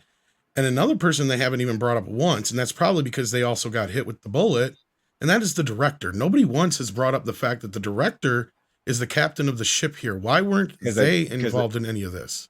Because they're not involved in this. It's the actual, it's the assistant director, second AD. But that's the thing is they should be. But That's he already pleaded. He's not, though, because he's not part of the safety. So the second AD was actually influential in it, and he's pled guilty to certain elements of this already. So he's done and dusted. The director's not involved now. And as part of the plea deal, what else happened with that? You'll have to remind me. He's slated to testify in this negligent homicide. Oh, has he? Oh, I didn't realize that. Well, there you go then. Yeah, and I have a feeling. So he's throwing everybody else under the bus, basically. Well, I think Hannah's probably going to take a deal too. I mean, if I were her, I would, and then that sets the hook further into Baldwin. And again, I mean, if you're looking for the biggest fish you can catch, if you're a DA. And you're looking for the attorney most likely to get that done. So here, that's why they're gunning for this attorney. And they're really literally, as Nate suggested, pulling at strings. Because, a sitting member of the legislature may not exercise powers properly belonging to either the executive or judicial branch. In as much as in form and effect, she would be doing neither in the prosecution. So I'm not certain that argument will land with any judge. But good on you. Good try, kid. Yeah. So I don't think that's going to go down very well. Ultimately, let's put it that way. Yeah. But then we have this situation because again, I mean, I understand why they're doing it. Yeah, because it's interesting because no one had heard about this side of the family. We'd only heard from the husband and the son, and they settled. They were like, "I don't hold anything against them." Early on in the beginning when the story first broke, part of the conversation did involve her family, but it went mum after that. It was in the AP's coverage, going back to the original stuff. Yeah, if I remember properly. Yeah. So, well, basically, Alec Baldwin, another lawsuit in connection with with obviously the fatal shooting. It's Helena Hutchins' parents and sister. They said this on Thursday, so it's like breaking news today. Russ Movie Productions and other productions company, including Eldorado Pictures, Thomasville Pictures, Brittany House Pictures, and Short Porch Pictures, involved with a low-budget Western, were also named in the complaint. In addition to armorer Hannah Gutierrez-Reed, assistant director David Halls, props master Sarah Zachary, and ammunition supplier Seth Kenny. They're going for everyone. Yep. In October, Hutchins' husband and son settled a wrongful death suit against Baldwin and the film's producers. The parties in the new suit weren't a part of the deal. You'd think that they would try. So did they try or not? That's pretty crazy. So Hutchins' sister says, I'd like those who are at fault to carry responsibility and not just someone, but that very someone who is truly responsible for this. I believe to let this go and leave this unpunished is unallowable. I like that. That's nice. Like, I mean, it's not nice. It's awful that this has occurred, right? But it's very firm with straight conviction. Mm-hmm. Whoever's at fault needs to carry responsibility, not just someone. So whoever is actually at fault, and that very someone who is truly responsible for this, we can't let this go. Love it. Good. Basically, say they're not going to settle by the sounds of it. Does that sound like, yeah, they're kind of going the opposite direction of of their husband? It does sound like it. I mean, maybe they did try and settle with the parents and the sister as well, but they chose, no, we're going to take you full blown to court. It depends on you have to remember insurance is involved in this. So I would imagine that whatever the insurance did, they were like, look, we can only cover one of these parties. Right? So we're going to cover the parties with the greatest claim. That would have been my. Yeah, true. Yeah. Well, so it's interesting. So the new suit filed in Los Angeles Superior Court alleges battery, intentional infliction of emotional distress. That's a difficult one. Intentional infliction that's going to be a difficult one to prove, I think. Guys, thoughts? Intentional infliction of emotional distress? How can you prove intentional infliction? I don't see that's going to be the toughest one, and that's probably why the husband settled, to be honest with you. Because unless they really try to use like his interview or something like that as like, you know what I mean? Like, yeah, you're kind of stretching. As much as I don't even like Alec Baldwin, I mean, I don't remember him going out there and saying, well, this is all her fault for standing in the way, or something like that, like he didn't say anything about her. Well, I was going to say, maybe in the interviews he did afterwards. Well, that's what I was saying. Unless they try to bring that in, and even that is a stretch. They could. I'm not saying they couldn't get something out of that, because look, the whole point is, I suppose you're going to have to convince a jury of this, right? That what does this person deserve, or these people deserve, and how much, and for their suffering, basically. Yeah. Quick reminder here for everybody: this is a civil case. The threshold or the bar is much, much lower, right? So you're more likely to get, when this goes through a jury and they get to instructions, it's going to be a lot looser than a criminal trial. So, and you're right. I think emotional distress amongst most of those things will be the one that'll be most difficult to prove.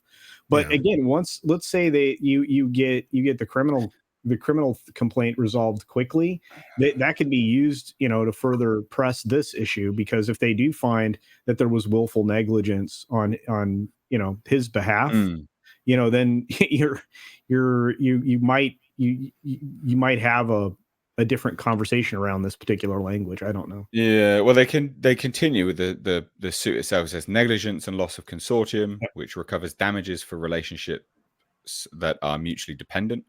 Producers Ryan Smith, Langley Cheney, and basically all the producers, among others, were also named in the suit. Gloria Allred is the lawyer, though.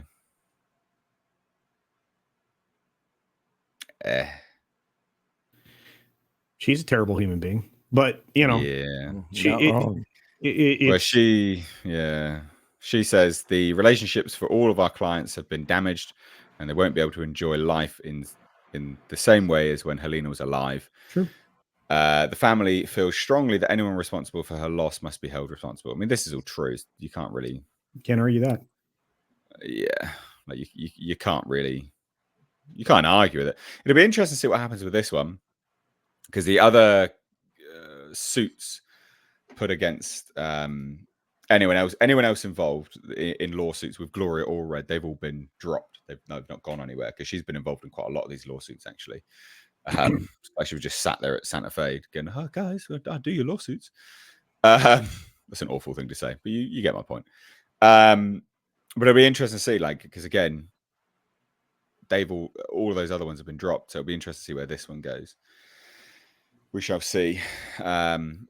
We shall see. So we do have a super chat here from Mortem 009 for $5. Says Baldwin is indeed a negligent fool since he worked with guns before in other movies, The Shadow, Miami Blues, The Juror, and Hunt for Red October, and also any of the Mission Impossible films. Wasn't he in guns there as well? Yeah, I mean he's been on many sets with many guns and been through, I'm assuming, many trainings. So, which is so surprising that he would be so dumb in this instance. You know, it's like he should have known better.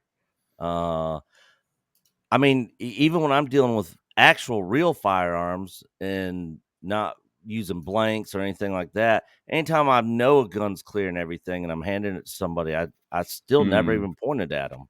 Well, and you still maintain trigger discipline and all of those other things. Yeah. Yep. Yeah. Well, on to something more lighthearted.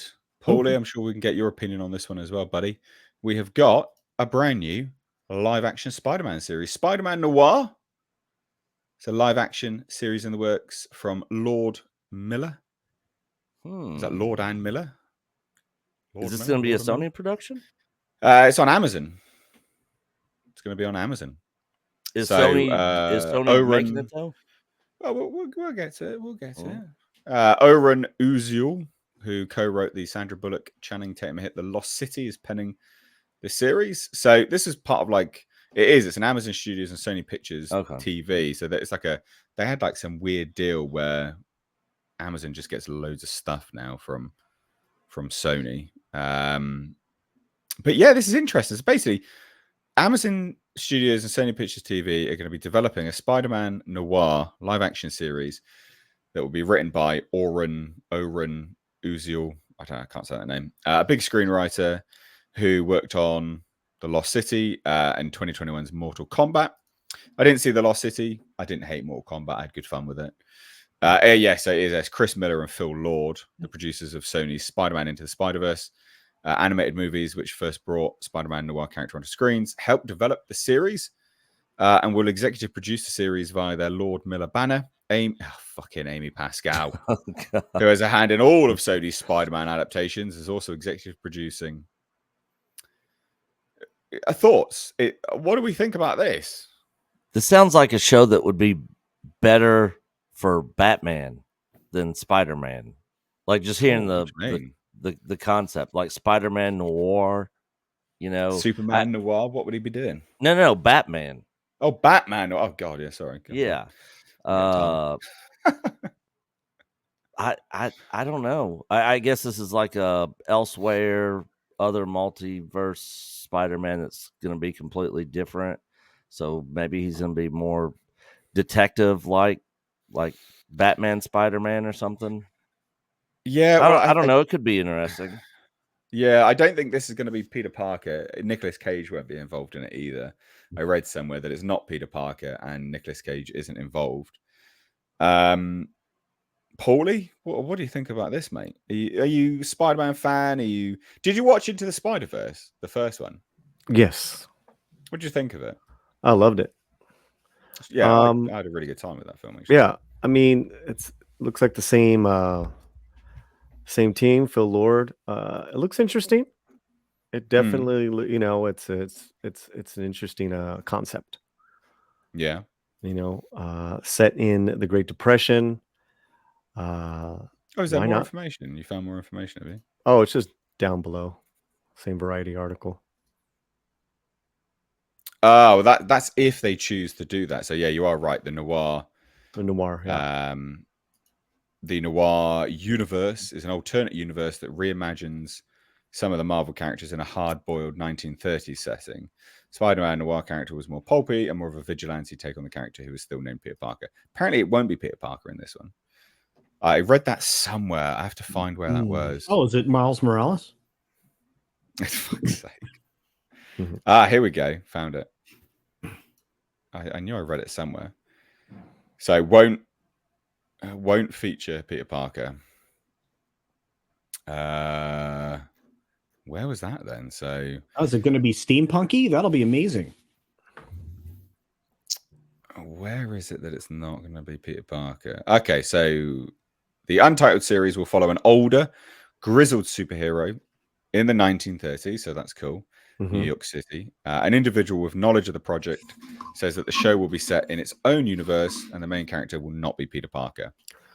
It's part of the Marvel Noir universe. But will it be a Peter Parker, just not the Peter Parker? Right. Maybe they're getting confused. Because, I mean, it is. He was named Peter Parker. He just wasn't the Peter Parker. Maybe this sort of... I would assume it's the same character we saw in the Spider-Verse movie. Yeah. See, and that's the thing is I wasn't a fan of the film, but I also thought that this was one of the better characters, I guess. But at the same time, I'm not sure I see... I mean, I guess I could see some potential here, but I'm with Nick. Like, this seems like something that would be better served as, like, Batman. But they did that, didn't they? Batman... What Noir. was it? Was it Batman? Well, it wasn't Batman Noir. It was Batman... No, they've had, like, Gotham Gaslight at Night. And... Oh, yeah. Gotham by Gaslight, wasn't it? And some other ones. But, like, yeah, like, I mean... I think it'll be all right. I mean, I don't know how the deal's going to work because I know the Sony deal's real funky with how they're able to do shows because they have to have Disney involved otherwise. But I know they also have a Gwen Stacy. Yeah, I know they also have a Gwen Stacy show in the works too, though. Spider-Gwen. Spider-Gwen. Goodness, man. Yeah, Spider-Gwen show. Yeah. Yeah, I don't care. You did. Well, fine. You didn't. Did you watch Into the Spider-Verse? Yeah, I wasn't as high on it as other people have been. It was fine. I just, I'm not. I don't know why we need a sequel, but this will be interesting if they go like steampunk with it. I mean, some of the aesthetic there was. I mean, I like noir, period stuff. But we'll see. I mean, I'm going to look at it. I always give stuff a chance if I can. Yeah. I mean, this is the most terrible news you've ever shared, Paul. Johnny Legs. John Leguizamo was originally going to play Spider-Man villain Vulture. Yeah, I don't know about that one. That would be weird. Very. Leguizamo said, I was supposed to be the Vulture. We had negotiated and I was about to play him and they said that Michael Keaton wanted it back and they asked me if I would give it up. I said, well, okay, I guess. They said, no, we'll work with you again. We're gonna. And that's what happened there. Well, I mean, he would have made an awful Vulture. He could be another villain. He could be another villain in the universe, man. I mean, come on, Johnny Legs. All right. God.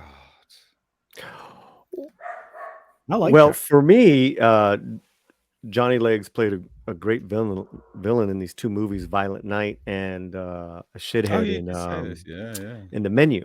Both where we got to see him die very, he got burnt up or he went up a chimney. That was a lot of fun.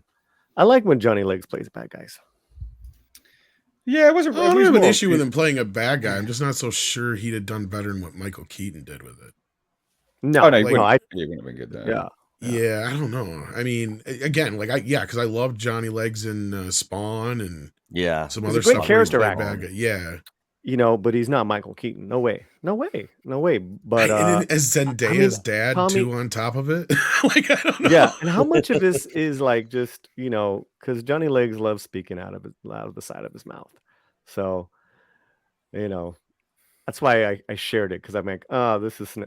He does like to. Well, the thing is, like. Is that not cultural appropriation, Johnny? What about you bitching about all these Latino characters being taken away, and now you talk? Come on now. And his about DNA Chris report Pratt came back. Mario. He's actually more Spanish than anything. Oh, did you hear that, guys? No, that was like a new little thing. Oh goodness me, Johnny Legs. Yep. Johnny Legs. Well, I'm keen for that. Like I don't mind watching that. I liked him in John Wick. I liked his role in there. Yep, that's a good role. Yes, he's great in that role, and I liked him as Toulouse-Lautrec. I thought he was very good in that role. I don't know what that is. What are you talking about? Moulin Rouge. Yeah, Moulin Rouge. Moulin Rouge. Yeah. Romeo and Even Juliet. McGregor can actually sing. Yeah. Didn't he play Tybalt in Romeo and Juliet? Yes. Mm-hmm. Gary. Fantastic. He's the most oppressed actor who's had a fantastic career. I don't get. Well, he's just very oppressed because he's Latin, apparently. So that's what it is.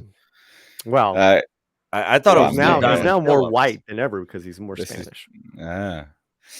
Gary is joining in the conversation about Spider-Man Noir for £5. Says, I hope it's dark because Spider-Man Noir has a gun. Nice. And Vulture is a cannibal in that universe. And he usually is Peter Parker. Wow, Vulture's a cannibal? Like that. Fucking hell. I mean, that. I'd buy Johnny Legs playing that version of the Vulture. He'd be There you weird go. enough to eat people. Joining again says, look up Spider-Man Noir Vulture. He's well different. Love that. It's very British. He's well different, mate. He's well different. He's well I'll different. have to look. I'll have to look him up. That's crazy. A cannibal Vulture. Oh yeah! Wow. Yeah. Okay. I mean, he what? Did you guys see He literally just looks like a vampire. Ooh, that's awesome. Huh. Maybe Johnny Legs would be good at that. Yes. Yeah, I could buy that. And not Michael Keaton. If this is that is way different. Love that. Yeah, I mean, that's very Nosferatu, isn't it? Very, very Nosferatu. Or Willem Dafoe. Willem would be great. Yeah. Wait, wasn't he Green Goblin though? He was Goblin. He was Nosferatu. Yeah, he did everything. He was Jesus. Willem Dafoe. Willem was everything. Yeah. All right. Well, let's shuffle on. This is an interesting interview which you sent me, Paulie. So I don't know if you want to lead any of this stuff off. This is all to do with Harrison Ford saying, "I know who the fuck I am." Very eloquently put. Ooh. Yeah, I thought it would be fun to jump around. I know who the fuck I am. I thought it'd be fun to jump around and have this guy here voice some of the lines. Who am I? Am I Harrison Solo today, or am I Indiana Ford? Is gold, man. That's actually a really great in-depth interview. No, he's actually it's a pretty decent interview. Yeah. So, well, I guess you won't lead off, and I'll whatever you want. I can read whatever you want to do. Well, again, I don't mind. It's just interesting. Like I've only skimmed it. You've obviously had a better read of it than I am. Well, I just clicked that audio, which is great, and just listened to it. Well, we can't do that. I know. Unfortunately. I try to arrive with an empty mind and an open heart. Wait. Time out. Sounds so wholesome. Yeah, but isn't Tom supposed to be reading the quotes? Shatter my illusion. Oh no, I can't listen to that for shatter my illusions. I'm not gonna. I'm just gonna. I don't care. I'm not gonna listen to that for 10 minutes. And then he says, "Shatter my illusions." The gruffness that is Harrison Ford. Now he made some comments. I thought what was interesting. What I read as the highlights, where he starts talking about Indiana Jones and the Dial of Destiny, doesn't he? So he says Harrison is not like unlike Indy in the sense he's carrying with him the scars of all the films he's made, as well as his own private calamities. This is what James Mangold said. He's literally this embodiment of all those bruises, broken bones, and being bounced off walls and being thrown to the floor over so many years. So the interviewer asked Ford if he's ever had Botox, lasers, or fillers. Like, why would you do that? He says that'd be a no. Why on earth would you ask Harrison Ford that? You've got Harrison Ford in front of you, and you're like, "What's a Botox?" I know what I'm going to ask him. I'm going to ask him if he's had Botox. What on earth are you doing? You should ask him if he's had flying lessons. Yeah, he talks about that. Oh, okay, great. He talks about that. I think, if you scroll down a little bit more, did you? They ask about shrinking right there. Oh no, the new show with what's his name? So he asked about shrinking. As far as what's your character, and oh god. You're talking about here. The show's co-creator Brett Goldstein said when he presented you with the script that you found something in it that related to your life. What was that? Is that what you're talking about? Yeah, they try to go out, they try to like, hey, give us some actor insight. And if you go down, your shrinking character Paul is, I would imagine, closer to how you are in real life than your other roles. I mean, this interviewer is just lame. He's low-key smart, affable, but also sometimes grumpy. Would that be fair? And he says, I don't have Parkinson's like Paul or a deep knowledge of therapy, and I'm not in the business with a couple of fucking maniacs, but I recognize that's maybe he's like me, or maybe he's not like me, and that's acting, right? And then he just this next one is this gold, right? So whether he is or isn't is not something you want me to know.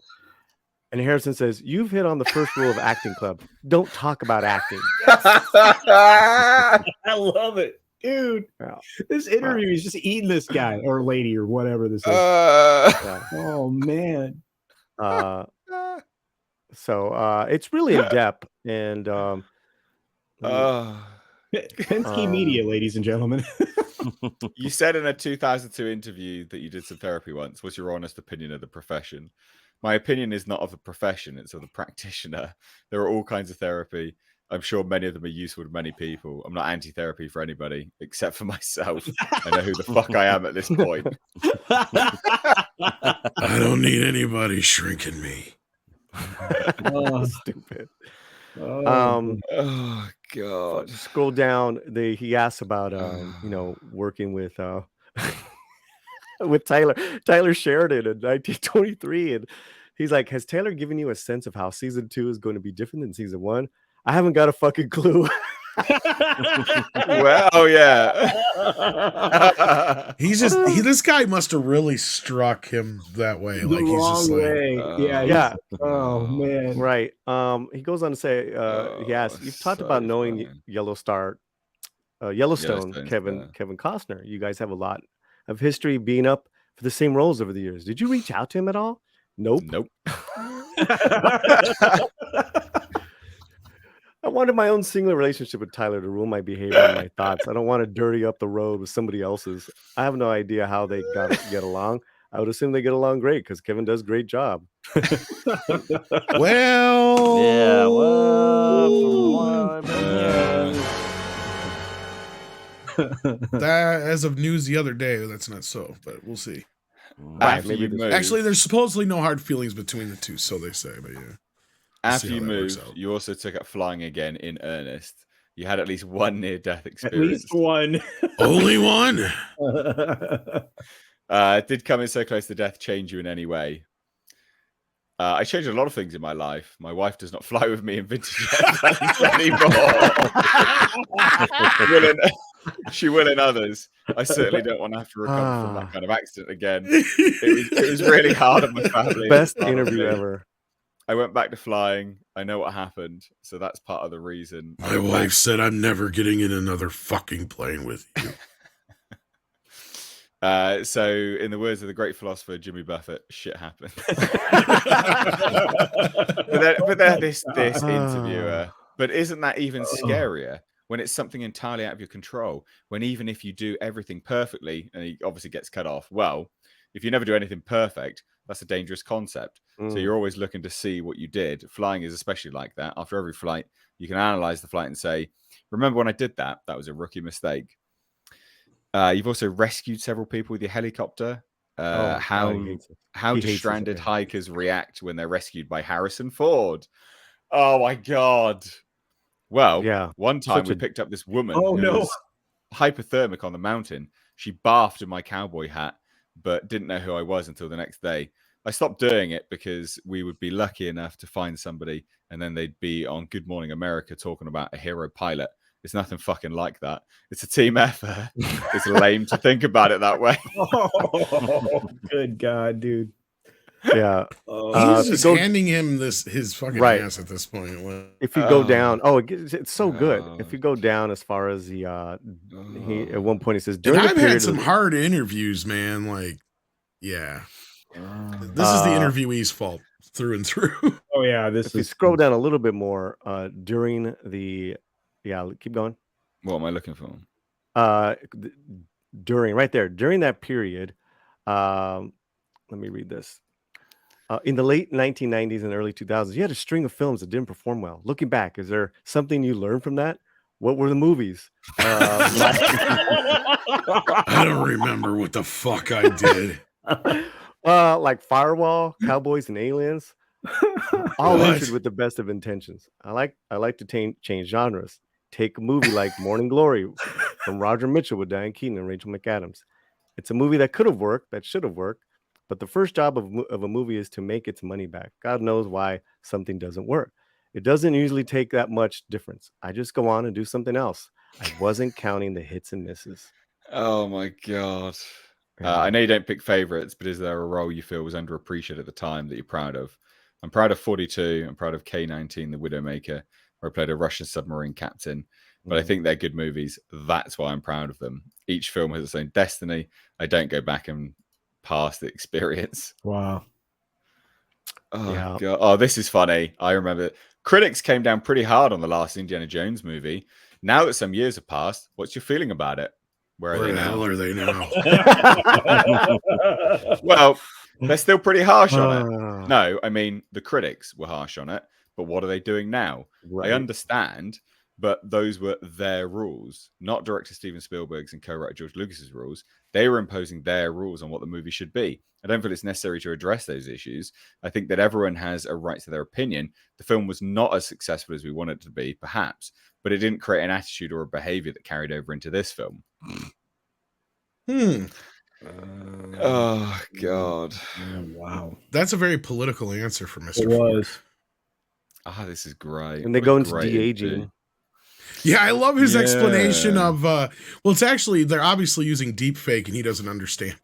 No, he doesn't know shit. He doesn't He doesn't know. What was understand. your He's high. yeah? doesn't What was your understand. reaction when somebody first mentioned the idea of de-aging you for the film's opening sequence? I never loved the idea until I saw how it was accomplished in this case, which is very different than the way it's been done in other films I've seen. They've got every frame of the film, either printed or unprinted, of me during 40 years of working with Lucasfilm on various stuff. I can act the scene, and they sort through with AI every fucking foot of film to find me in that same angle and light. It's bizarre, and it works, and it is my face. He doesn't understand how deep fake works. It's so cute. They just pick out my face in every frame. No. I love it though because it's just so adorable. He's just like your grandpa who doesn't Well, he's understand. 80 years old. Yeah, exactly. Tom. He's like, you know. But he's what do you want explaining from it me? exactly kind of what it is. Why are you wasting my time, first of all, with half these questions? Oh yeah, Oh, yeah, absolutely. What I- movies? Get the fuck out of here. I think he honestly only really is so far has answered two questions legitimately, and everything else has just been shooting the interviewer in the face. It's just been insane. Yeah, he's really going for it. This is it. What a brilliant. Brilliant. Nate, there's one where they ask, has there been any other actor you might have seen and thought that kid might fit as far as being Indiana Jones? Tom Selleck. But CBS wouldn't let him out of his Magnum PI contract. The interviewer says, poor guy. True story. You've got to feel for him a little bit. No, I feel lucky I got it, but I don't feel he's had an unlucky career. He seems like a happy guy. Right? He's happy. He's Freaking tall and Magnum beautiful. PI. That's right. He's tall and beautiful, and chicks still dig him. So I think it's okay. Fucking Oh, brilliant. this end of the article looks brilliant right there. That question. I'm glad I asked. I haven't heard you say that before. I've been saving it just for you, man. Harrison Ford is a genius. Hey, who was that square jawed guy there below that? What was it? That was a girl. Oh, sorry. Oh, sorry. Actually, I think they're a they them. Oh, whatever. It's a girl. Respect their pronouns. What a glorious interview this really is. What an absolute Harrison bomb. Ford is one of a kind. We'll never get another like him. Absolute gold. And he's also said, like, I was sitting around for 2 years. I'm like, you know, that's why I did so much work right now. 1923, The Shrinking, and then the Indiana Jones. So good for him, man. Yeah. We got a super chat from Gary for £20. Says, I recommend you play Spider-Man Shattered Dimensions. It lets you play 4 different Spider-Men in different universes. The main 616 Spider-Man, 1610 Spider-Man, also known as Ultimate Spider-Man, Spider-Man Noir, and Spider-Man 2099. I'm not I mean, I massively appreciate the super chat and the suggestion. I'm not a massive gamer. Like I'm now playing Dead Space Remake on the channel at the weekends. And oh yeah, how's that? Yeah, good, man. Like really good. They got gender neutral bathrooms though, which is a bit weird. Don't know why they did that. But we know why they did that. So, but yeah, they changed it to gender neutral bathrooms. That's super dumb. But outside of that, it's great. Like it's cool. Like it works really well. It's the graphics are incredibly improved. Like you do your stomping that you did before, and you just got shiny blood splattered all over you. Like the graphics are so much better. But then they did weird things. Like they changed up, they changed up the age of Isaac's wife. So she's really old by comparison to him. Like they did very strange stuff that doesn't really make any sense. I don't get it. But on a whole, the game's good, worth the money, much scarier because the graphics are so much more immersive. Like I remember the first one, the original first, whatever, being a riveting game, and I've enjoyed this just as much at this point in time. So I would recommend it. I would recommend it over Callisto Protocol, put it that way. So, yeah, good. It's good. I would say so, anyway. But yeah, so to say I'm not a huge gamer, so appreciate the recommendation, but goodness me, yeah, I'm not. I struggle to play games these days. I can't sit. I can sit down for a while, but yeah, games it's not the attention span. Like I have a good attention span. It's just the immersion of a game has to be really tight to get me involved now. Yeah. Whereas before I could sort of pick up anything and just be like, I'll have a little bit of a button mash on it. Nowadays I'm like, oh God, like I'd sooner just go do something else because I'm not into it properly. It takes me a lot to get into a game these days. But I'm trying to platinum trophy the Final Fantasy VII Crisis Core, and then I'll jump back on God of War Ragnarok, which is awesome. The first 30 minutes of that game are I've heard very cinematic. Is anybody here considering playing Hogwarts Legacy? Because I'm starting that on Saturday. No, I'm not a Harry Potter guy. It's not that but I I've don't heard want good things about it. Right. It's just I'd be kicked out of the house if I was playing video games. Oh wow. Oh, I'm sorry, Paulie. It's all right. That's why I live vicariously through you guys. Like Nina Infinity playing. It's pretty funny. Yeah. Or Tom playing Cobra Kai a couple years ago. Yeah. I'm not very good at playing video games. We know. We'll see. Thank you, Tom. Neither am I. I should have just fucking said that. That's the funniest thing that Culture said all day too. We know. It's so embarrassing to play a shitty, to play like to play horribly a video game and to stream it. You want people like how honestly, bad I am. Do they? Well, yeah. That's what I find when I used to play games. Like people were just like, because half the time I forget where I'm supposed to go. I'm like, where am I supposed to? What am I doing? Yeah, what am I doing? Where am I supposed to go? I'm like, for fuck's. And that's why I really like Dead Space, because you just press X and a little hologram appears on the floor of which direction you need to go in. I'm like, yes, I don't need to remember. Just press X. Well, my buddy, good. My buddy Yellow Flash set me up for failure on my gaming channel. He said, "Hey, why don't you play this Dark Souls 3 game? I think you'll love it." Oh God! And I'm like, I can't even get out of the tutorial part of it. I felt like Gary trying to find a key in Witcher 3. I'm like, it was terrible. Honestly, Dark Souls is rough. Dead Space Remake's really good. Is it? I may give that a go too. We'll see. Honestly, strong recommendation for that. Like I've enjoyed it. I've enjoyed every part of it so far. Every graphical element that people have like screenshot and stuff, I've been like, that really is an improvement. It looks amazing. So yeah, I'd have to go back and double check what the first one looked like, but Christ alive, like Yeah, if you have a good what graphics card do you have? The 3080. Yeah, you should be able to. RTX? Yeah, you should be able to do it. Yeah, I should hope so. No, honestly, like it.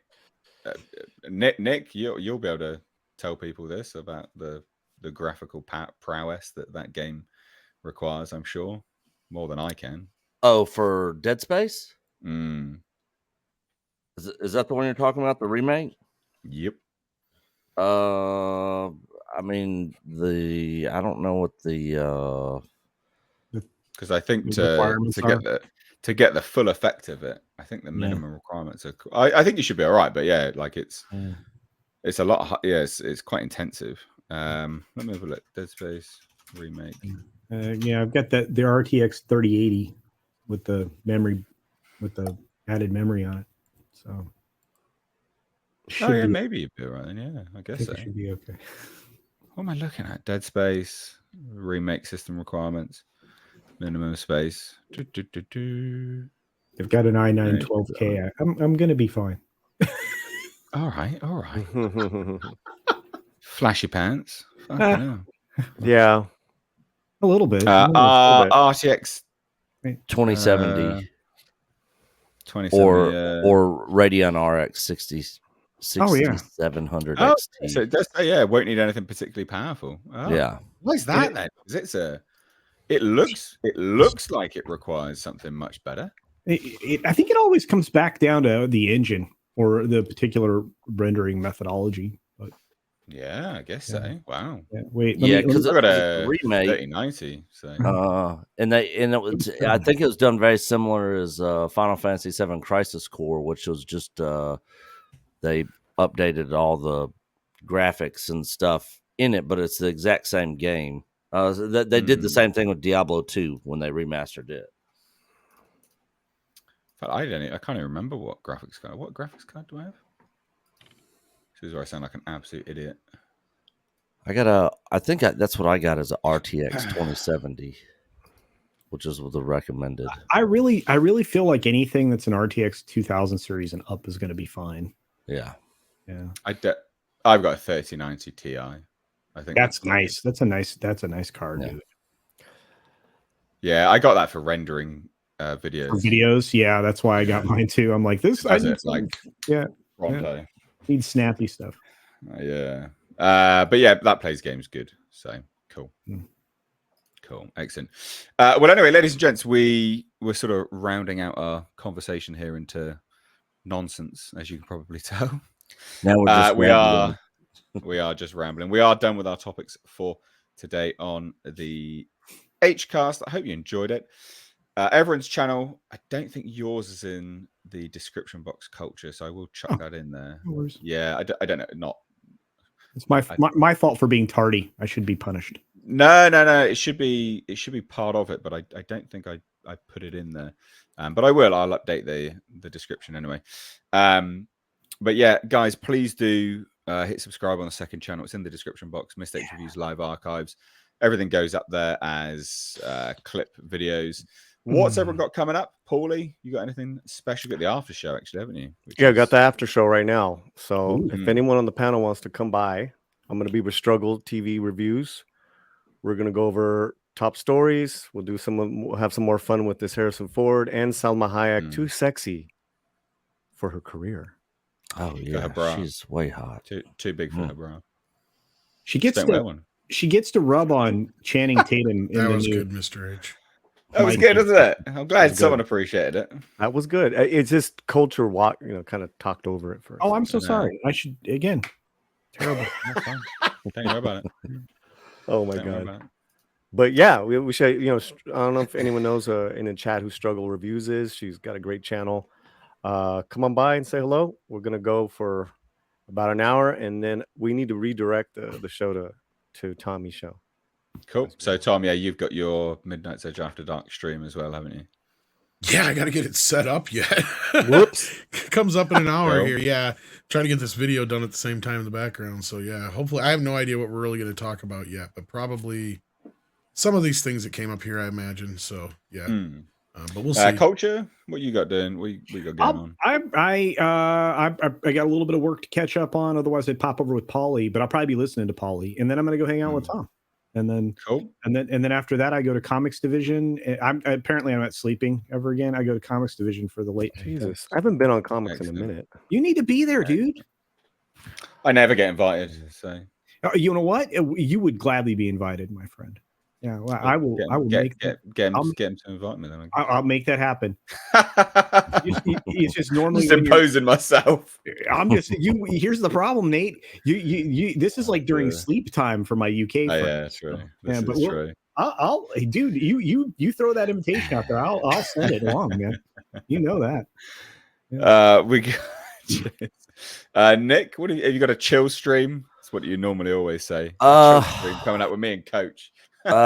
We were gonna do a chill stream tonight on the stuff I was talking to you about before we got started, but we're not even going there doing any of that. Good. So we are taking the night off. We might do a chill stream tomorrow night, but our regular scheduled Saturday night stream at 7:00 Central Time will still be a go for this weekend, and that's about it.